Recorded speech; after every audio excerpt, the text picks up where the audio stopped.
अस्सलाम वालेकुम रहमतुल्लाहि व बरकातहू। प्यारे बच्चों, आप जानते हैं हम उर्दू पढ़ रहे हैं। कल हमने 2 सवाल पढ़े और आज हम आगे चलकर तीसरा और चौथा क्वेश्चन पढ़ने की कोशिश करेंगे।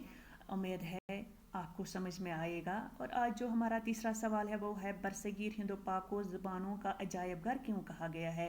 यानी ये जो बरसगीर है हिंदो पाक, यानी जिसमें हिंदुस्तान, पाकिस्तान और बांग्लादेश आता है, इसको ज़ुबानों का अजायब घर कहा गया है। ऐसा क्यों है। बरसगीर हिंदो पाक को ज़ुबानों का अजायब घर इसलिए कहा गया क्योंकि दुनिया के इस खिते में मिली जुली बेशुमार ज़ुबानों का मिलन चलता है। लातेदाद छोटी बड़ी ज़ुबानें इस खिते में बोली जाती हैं जो मुख्तलिफ़ ख़ानदानों से ताल्लुक़ रखती हैं। इनमें चंद पुरानी ज़ुबानें भी हैं और कुछ जदीद तरीन ज़ुबानें हैं।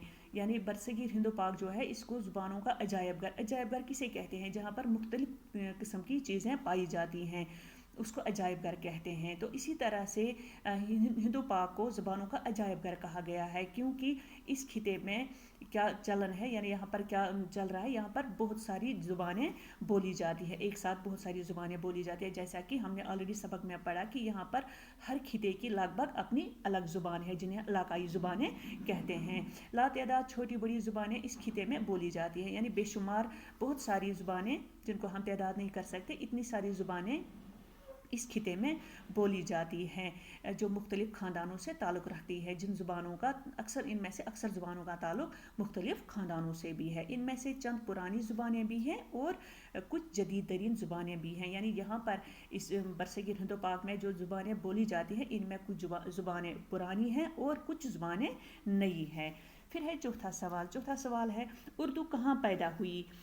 अनवान के तहत मुकाले में जिन ख़यालात का इजहार किया है उनको अपने मुख्तसर अल्फाज में तहरीर कीजिए।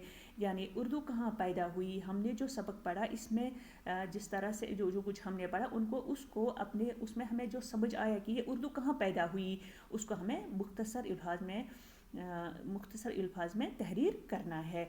उर्दू कब और किस तरह वजूद में आई, यानी ये सवाल है, उर्दू कब और किस तरह वजूद में आई। इस सवाल का जवाब हासिल करने में ज़ुबानदानों ने बड़ी मेहनत की। यानी ये सवाल है कि उर्दू कब और कहाँ वजूद में आई, किस तरह वजूद में आई, इसका जवाब हासिल करने के लिए जो ज़ुबानदान हैं उनको बड़ी मेहनत करनी पड़ी। सबसे बड़ी और अहम बात यह है कि उर्दू हिंदुस्तान में पैदा हुई और इसी मुल्क में फली फूली। यानी सबसे जो बड़ी बात है इसमें, ये जो उर्दू ज़ुबान है ये हिंदुस्तान में ही पैदा हुई और इसी मुल्क में फली फूली, यानी इसी मुल्क में इसको तक़वियत मिली, अहमियत मिली। ये बात भी अहम है कि ये ज़ुबान हिंदुस्तान में मुसलमानों के दाखिल होने के बाद पैदा हुई। यानी कहा गया है, यानी इस सबक में हमने ये पढ़ा कि ये ज़ुबान जो है ये हिंदुस्तान में मुसलमानों के दाखिल होने के बाद पैदा हुई। यानी यहाँ पर जब मुसलमान जब दूसरे मुल्कों से आकर हिंदुस्तान में बस गए तो ये ज़ुबान उन्हीं के साथ आई।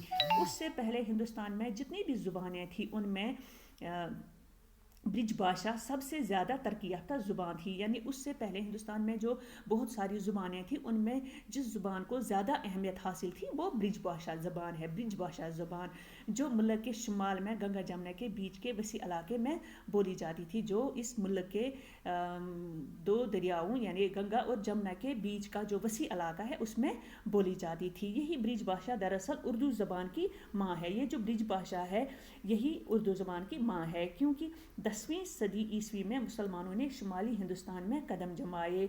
10वीं सदी ईस्वी में मुसलमान जो है वो हिंदुस्तान आए और यहाँ पर अपने कदम जमाए और अपनी हुकूमत कायम की। इन मुसलमानों में मुग़ल भी थे और तुर्की भी, यानी ये जो मुसलमान यहाँ आए उनमें मुग़ल भी थे और तुर्की भी थे, अरब भी थे और ईरानी भी, यानी अरब के भी थे और ईरान के भी थे। जैसे मैंने आपको पहले बताया कि जब यहाँ मुसलमान आए वो किसी एक इलाके से नहीं बल्कि मुख्तलिफ इलाकों से थे।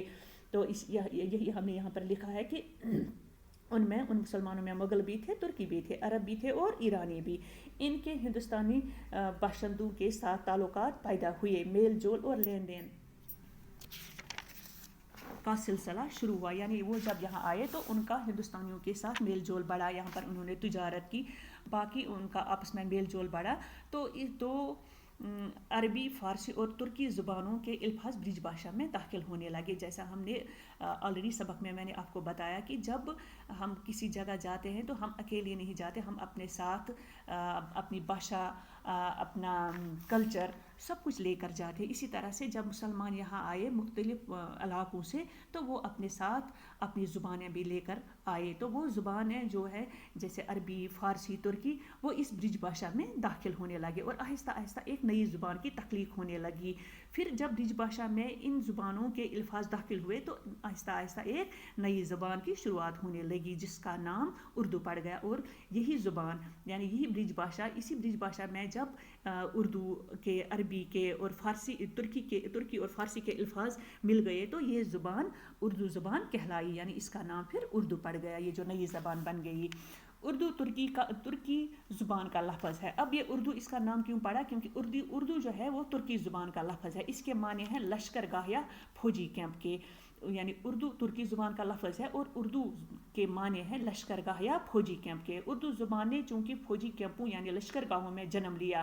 یعنی اردو زبان جو ہے یہ اس کی شروعات جو ہے، اس کا جنم جو ہے وہ فوجی کیمپوں میں ہوا، یعنی لشکر گاہوں میں. یعنی بادشاہوں کا جو لشکر ہوتا ہے انہی لشکر گاہوں میں اس کا جنم ہوا، اس کی شروعات ہوئی. لہٰذا اس کا نام اردو پڑ گیا، اسی لیے اس زبان کا نام اردو پڑ گیا. امید ہے آپ کو سمجھ میں آیا ہوگا. باقی انشاءاللہ کل. اللہ حافظ.